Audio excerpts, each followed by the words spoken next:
Fala galera, beleza? Aqui quem fala com vocês é o João, estamos em mais um vídeo do canal Diário do Sonho. Então vamos lá.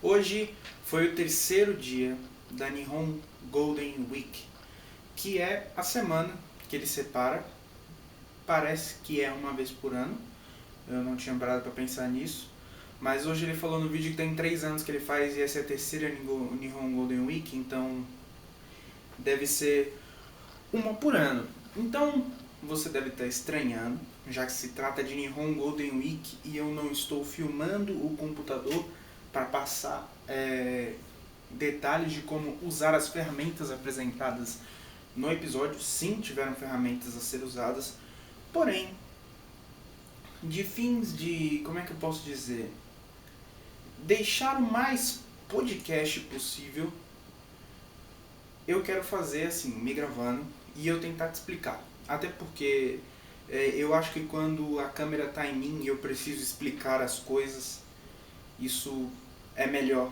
para mim. Para mim, que eu digo para mim mesmo. Então, desenvolver esse tipo de coisa. É claro que talvez, para você que esteja vendo, não seja tão interativo quanto tivesse na tela do computador. Aqui está meu computador, eu só anotei uns negócios sobre o conteúdo, né? Afinal são 50 minutos e hoje teve uma live de 1h30 que acabou agora. Então acabou, desliguei o celular e cliquei na câmera para gravar. Então assim, eu tive que anotar algumas coisas. A live em si, eu não anotei muitas coisas, até porque de relevante para falar com vocês hoje eu tenho uma coisa só da live.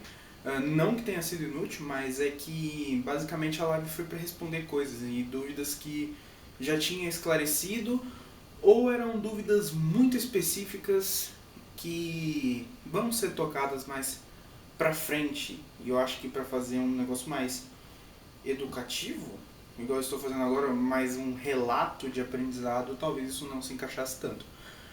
Então vamos lá. No vídeo do dia da Nihon Golden Week, ele começou falando algumas coisas sobre após o hiragana e katakana. O que fazer? O que ele indica é que você vá para o mais básico das estruturas. Ou seja, afirmação, negar, entendeu? Então, como é que eu posso dizer? As partículas, começar pela partícula wa, os verbos des, por exemplo, o atashi wa João des. Então, o atashi wa, eu estou indicando, o assunto é eu. Quem sou eu? Eu sou o João. O atashi wa está indicando o assunto, está indicando sobre o que se trata. Então, o que se trata? Eu estou falando que eu sou eu. Então, o assunto sou eu. O atashi wa João des. E o des é um verbo de afirmar, de ser. Então, eu sou João. Então, o a e des na mesma frase. Então, você já entende que existe essa estrutura e provavelmente só de ouvir isso você já aprendeu. É isso, basicamente. O a indica, des é o verbo. Então, toda vez que você vê o a e des na mesma frase, ou só des, ou só o a, ou simplesmente eu falar João, João des. Dá para entender. Dá para entender. É esse diminutivo, é essa forma mais coloquial de se apresentar, você consegue entender de uma maneira melhor. Maneira melhor para se comunicar, né? Se você quiser ser formal, não é a melhor maneira. Mas no dia a dia, João, só tô me apresentando, sabe? Então, e aí uma dúvida que eu sinceramente tinha, o kanji, ele deveria ser estudado paralelamente? Por exemplo, o jeito que eu queria estudar kanji parece que é o que mais se adequa. Porque o que eu queria fazer? Eu tive um processo de aprender inglês que na maior parte do tempo foi com conteúdo de cultura pop. Tenho que admitir isso. Ok. Mas a parte em que eu tenha mais tirado proveito foi lendo e traduzindo textos e não é traduzir textos, mas por exemplo, eu jogo Yu-Gi-Oh! Eu gosto de Yu-Gi-Oh! E a maioria das cartas que eu tenho são todas em inglês. E Yu-Gi-Oh! Me ajudou muito a aprender inglês. Um dos jogos de PlayStation 2 que eu tinha, que era o Yu-Gi-Oh! GX Tag Force, nele tinha espanhol, só que eu achava a escrita em espanhol muito feia, mas eu já sabia os efeitos de todas as cartas que eram do meu deck. E aí eu mudei pra inglês. Eu falei, em inglês o nome é muito mais bonito, né? Tipo, em espanhol eles traduziam todos os nomes das cartas. Todos. Meu Deus. Era assim, de dar nervoso, cara. E aí, às vezes, eu conhecia uma carta e vi uns nomes em espanhol, aí me confundia, sabe? E aí, eu falei, putz, foda-se, vou colocar em inglês. Coloquei em inglês e eu comecei a perceber que tinha muita repetição.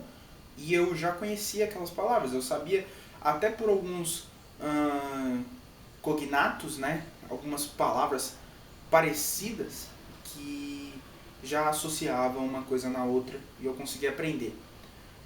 Então, basicamente, grande parte do funcional mesmo que eu aprendi em inglês foi lendo carta de Yu-Gi-Oh! Foi me divertindo, ou seja, foi com cultura pop, digamos assim, mas foi com leitura, que foi mais focado. Então, eu pensei, vou fazer a mesma coisa com o japonês, vou aprender com leitura. Por isso que o site que eu mais gostei foi aquele Newsweb Easy, que era aquele site de notícia em japonês e que tinha a notícia em áudio para você acompanhar os dois. Então, eu pensei comigo, como eu vou aprender kanji? Como o kanji vem nesse processo? O hiragana e o katakana são 46 letras cada um, tem os mesmos sons, ok? Tem uma pequena diferença ali no Tenten e no Maru, talvez, que tem um pouco a mais do que o hiragana, porque aí vai trazer sons como Fá, Fi, Fé, Fu. Não, Fu já tem. Fo, acho que sim, acho que traz o Fo também. Vai trazer sons um pouco mais diferenciados por katakana vir de uma língua de fora. Mas o kanji são mais de 2.000 caracteres que o governo japonês considera que você tem que aprender para conseguir ler tudo. Então, cara, o kanji 2.000, assim, não tem como estacionar o seu aprendizado em japonês para aprender kanji. Tem como sim estacionar um pouquinho para hiragana, katakana, aprender as gramáticas, enquanto isso tentar ouvir bastante coisa, mas para ler, para escrever, que eu gosto de aprender assim, eu aprendo melhor assim, eu tiro mais proveito anotando coisas, escrevendo, lendo. Eu tiro mais proveito desse jeito. Você pode tirar um proveito diferente. Por exemplo, eu tenho uma conhecida que ela, na comunidade Amino, o Hillary, abraço, ela aprendeu japonês só de ouvir, só de conversar. Tipo assim, e se arriscar e conversar mesmo. Talvez ela errou muita coisa. Claro. Até porque é japonês, né, mano? Então, assim, ela ouviu muito no anime, ela conversou demais e ela aprendeu assim. E eu perguntei pra ela, nossa, você não usou nenhum material? Ela, não. Esse é o jeito dela de aprender. Eu já acho impossível. É claro, não é impossível, digamos. Até porque o inglês eu aprendi primeiro de uma maneira intuitiva e depois quando eu aprendi mais coisa que foi lendo, mas intuitivamente eu já sabia bastante inglês. Só de ouvir série, ver série legendada. Eu via muito The Big Bang Theory, Two and a Half Men, Friends. Eu assistia essa série sitcom, sabe? Que tem aquelas risadas no fundo, da Warner, sabe? E aí, vendo muito aquelas séries, o inglês era fácil de assimilar. The Big Bang Theory, só que nem tanto assim, por ter muita coisa temática de nerd, de eles falarem muito rápido, ter muita coisa de ciência. Mas assim, era aquela coisa, né? Mas voltando, ela aprendeu japonês desse jeito. E aí, pra você, comum, igual nós aqui, igual eu, não sei também, às vezes eu que sou burro, mas eu acho assim que hiragana, katakana, aprender o básico da gramáticazinha e pum, vai pro diálogo, vai pra tentativa, vai aprender palavra, vai aprender kanji, e aí sim. E aí eu falava assim, bom, quando eu aprender a estrutura do desu, eu quero fazer um vídeo, já deixando avisado pra você, que a gente vai pegar uma notícia e vai tentar indo e descobrindo as palavras, eu fazendo isso em vídeo. Descobrindo as palavras, os kanjis e coisas assim. entendendo, conseguindo separar as palavras, até porque não tem espaço, né? Que o japonês escreve sem espaço. Por quê? Eles escrevem sem espaço, e aí vai ser bacana ver como é que a gente vai se adaptar a isso. Um grande desafio. E aí, é lógico que, cara, são 2000 kanjis. Você não vai colocar isso no seu Anki. Nossa, eu vou colocar 20 kanjis novos por dia. Meu irmão, você não vai parar nunca, velho. Você pode se tornar um especialista de kanjis, mas eu te garanto que se a pessoa focar do jeito certo, ela vai aprender japonês muito primeiro que você, se você estacionar para aprender os kanjis primeiro. E nem acho que você vai. 2000, cara. É muito mais fácil tornar esse processo natural do que simplesmente tacar no Anki, estuda e até eu acho que você desiste antes. Sendo bem sincero. Me conhecendo, eu desistiria fazendo isso com kanji, cara. Então, assim, uma coisa que ele citou, vamos lá, sempre praticar dentro de contexto e também os kanjis têm que ser tratados no contexto. Sempre praticar dentro de contexto.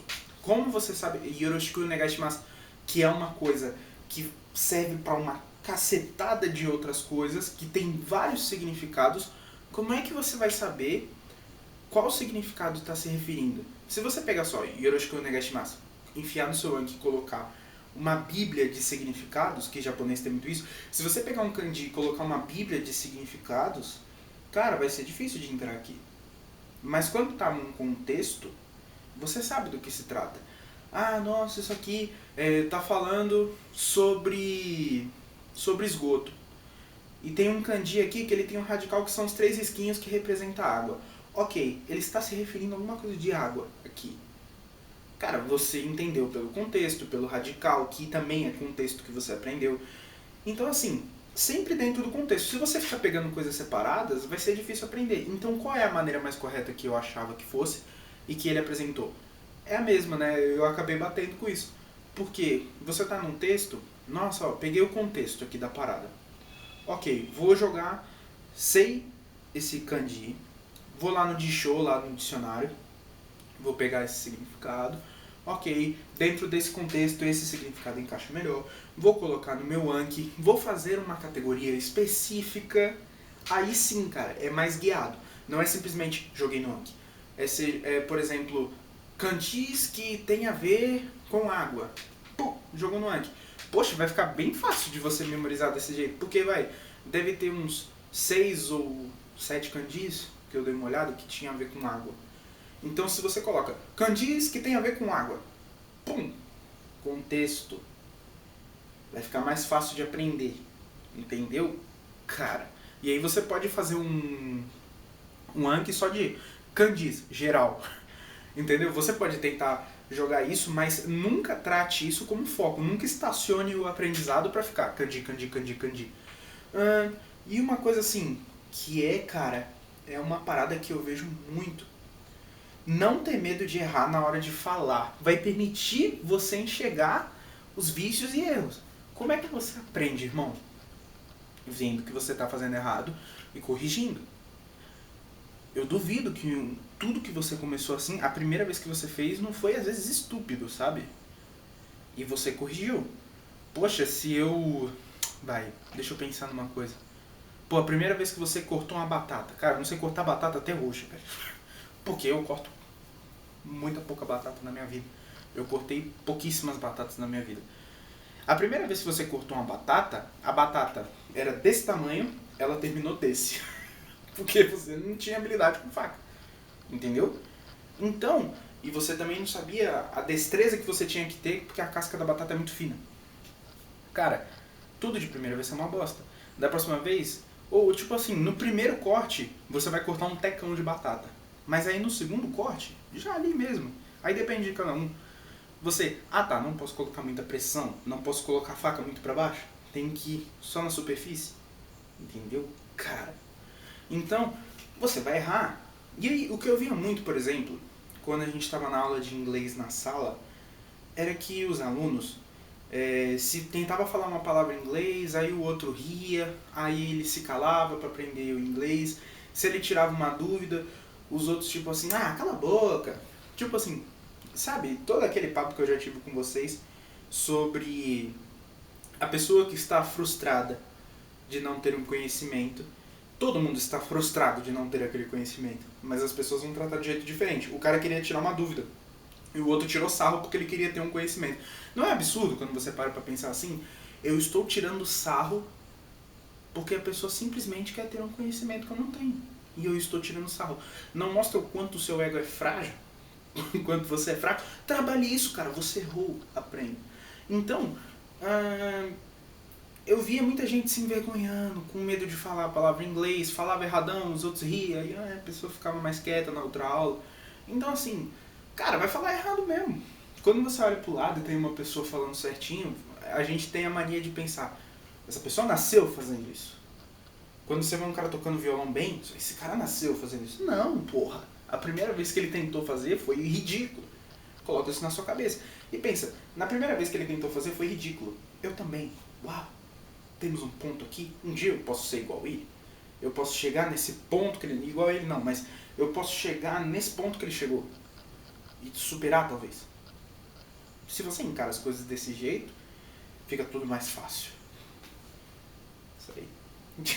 Dica do dia. Acumular referências. Cara, acumular referências é, porra, muita repetição, né, velho? Por exemplo, a parada que eu dei das cartas de Yu-Gi-Oh! Toda carta de Yu-Gi-Oh! Tem sempre alguma coisa relacionada com ativação. Então, activation, when discards, while discards on the field, entendeu? Tipo, enquanto esta carta está no campo. Entendeu? When this card activates his effects, quando essa carta ativa seus efeitos. Cara, sempre tem isso em uma carta de Yu-Gi-Oh! Que tem um efeito mais complexo. Sempre tem isso. O efeito pode ser, a carta de Yu-Gi-Oh! É desse tamanho. Aí o efeito era isso aqui tudo numa letrinha pequena. Cara, while this card is on the field, remains on the field, enquanto esse card permanece no campo. Cara, já era uma linha. Eu já sei o que é isso, pula. Nossa, tem duas palavras aqui que eu não sei. Relacionada a isso, tal coisa, tal coisa, tal coisa, deve ser tal coisa. Referência, cara. Por que você sabe disso? Porque, sei lá, metade do texto você já sabe. Às vezes uma ou outra coisa você não sabe, mas você tem referência.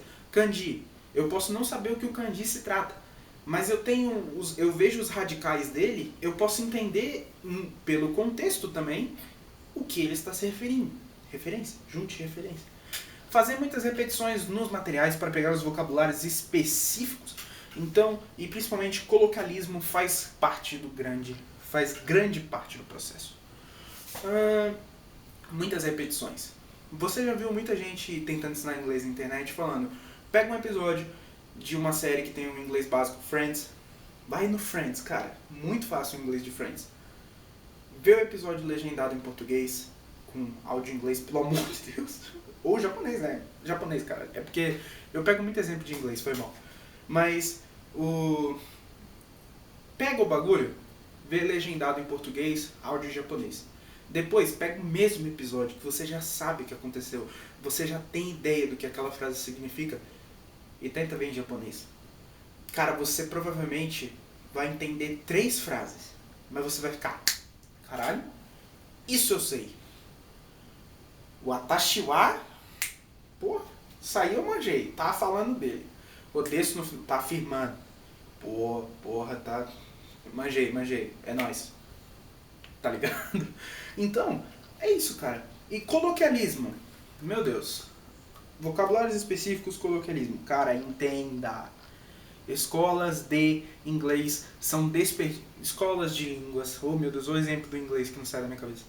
Escolas de língua são desperdício. Se você quer aprender uma língua, entra no YouTube, procura um canal, procura um curso de um cara que você confia, que tem um canal confiável, Gabriel Poliglota, Mário Vergara, são caras que têm excelência no trabalho deles e conhecem os métodos poliglotas de aprender língua.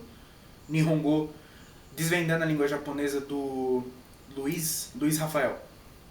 Procure pessoas certas. Cara, você pode até aprender o inglês da escolinha, das escolinhas tradicionais. Eu ia citar nome, mas não é uma boa ideia. Cara, vai pra fora só no cursinho de inglês, cara. Sem ver série, nada, só cursinho de inglês. Vai pra fora pra tu ver. Cara, tu não vai entender nada. Porque as pessoas encurtam palavras, tem gírias que não são nem um pouco parecidas com o que elas significam. Então, cara, coloquialismo. Veja material feito de nativo para nativo. Coisa que um nativo está produzindo para o outro. Por exemplo, watashi wa. Se você falar isso, cara, você está sendo muito formal. Por exemplo, você fala atashiya. Atashiya. Entendeu? Você já está diminuindo. Você já parece um cara que domina um pouco mais a língua. E isso, além de tudo, te facilita. Então, cara, coloquialismo é a chave. Como fazer isso? Material de nativo, não só leitura. Leitura, às vezes, tem a vontade de ser muito correta.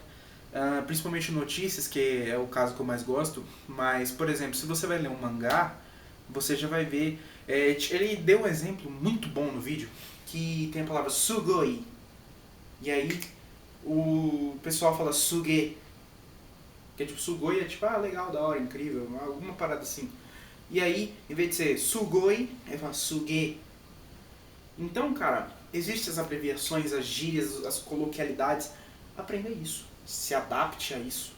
Porque isso é, talvez, assim, se for falar em número de porcentagem, 60% do tempo em que eu falo inglês eu estou abreviando coisas, escrevendo também. 60% do tempo. E eu acredito que em japonês provavelmente seja maior a porcentagem. Porque vocês sabem, né, vocês que estão aprendendo inglês. Inglês não, caralho, sai da mente. Vocês que estão aprendendo japonês. Vocês sabem o tanto de eus diferentes que existem em japonês, o tanto de você diferente que existe no japonês, o tanto de níveis de formalidade diferentes que tem para cada jeito de você falar uma coisa. Você sabe como é. E você sabia as coloquialidades? Provavelmente, eu ainda estou no começo, mas já enxergo isso. É 70%, 80% fácil. Isso eu devo estar falando chutando baixo, cara, porque deve ser mais que isso. Do seu processo. No dia a dia, cara, você não vai ficar o tempo inteiro watashi wa. Mano, você não é o All Might, caralho. Quem pegou a referência, pegou. Você não é o All Might, irmão. Você é você. Então, cara, você é uma pessoa normal igual as outras. Fale normal. Fale coloquial, isso é o normal. Porra, ele deu o Ricardo deu um exemplo muito bom no vídeo, que ele falou, que você quer fazer? Cara, imagina você falando isso formal. O que você quer fazer agora? Nossa, fala, o que você quer fazer agora? O que tu quer fazer agora? Olha esse tu, como é que saiu. O que tu quer fazer agora? O que tu quer fazer agora? Entendeu?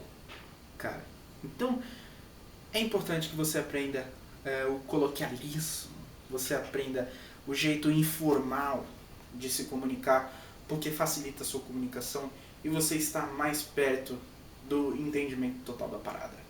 Então, por hoje é só. Eu provavelmente falei mais de 20 minutos, eu tenho quase certeza disso, falei para um caralho. Eu botei o óculos, tá ligado? Então é isso, cara. Deixe o seu gostei, compartilhe nas redes sociais dos seus amigos que querem aprender japonês. Comenta aqui embaixo o que você achou, inscreva-se no canal e aperte o sininho, mano, pra você receber as notificações, suave? Então é isso, valeu, falou, até a próxima e tchau.